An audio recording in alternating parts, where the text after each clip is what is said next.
అనగనగా ఒక ఊరిలో నలుగురు స్నేహితులుండేవాళ్ళు.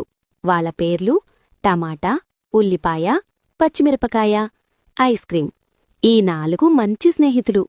ఒకరోజు వీళ్ళు నలుగురు సినిమాకి వెళ్లారు. సినిమా చూస్తే వస్తుండగా పెద్ద వర్షం పడింది. దానితో ఐస్ క్రీం కరిగిపోయి చనిపోయింది.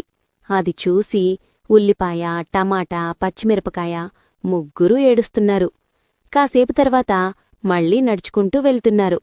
వెళ్లే దారిలో ఒక బజ్జీలబండి అతను ఒక పచ్చిమిరపకాయ తగ్గిందని వెళుతున్న పచ్చిమిరపకాయలు పట్టుకుని శనగపిండిలో ముంచి బజ్జీ వేసేశాడు. దానితో పచ్చిమిరపకాయ చనిపోయింది. అది చూసి టమాటా, ఉల్లిపాయ నేర్చుకుంటూ ఏడుస్తూ వెళ్ళిపోయారు. దారి మధ్యలో రోడ్డు దాటుతుండగా ఒక లారీ టమాటాపైనుంచి వెళ్ళిపోయింది. దానితో టమాటా పచక్మని చనిపోయింది. అది చూసి ఉల్లిపాయ ఏడుస్తూ ఏడుస్తూ వెళుతోంది. ఉల్లిపాయ శివుడికి తపస్సు చేసింది. శివుడు ప్రత్యక్షమై నీకు ఏమి కోరిక కావాలి అని అడిగాడు.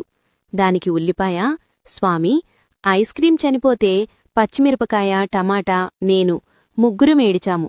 పచ్చిమిరపకాయ చనిపోతే టమాటా నేను ఏడిచాను. టమాటా చచ్చిపోతే నేనేడిచాను. మరి నేను చనిపోతే ఎవరేడుస్తారు అని శివుణ్ణడిగింది. అప్పుడు శివుడు ఉల్లిపాయకి ఒక వరం ఇచ్చాడు.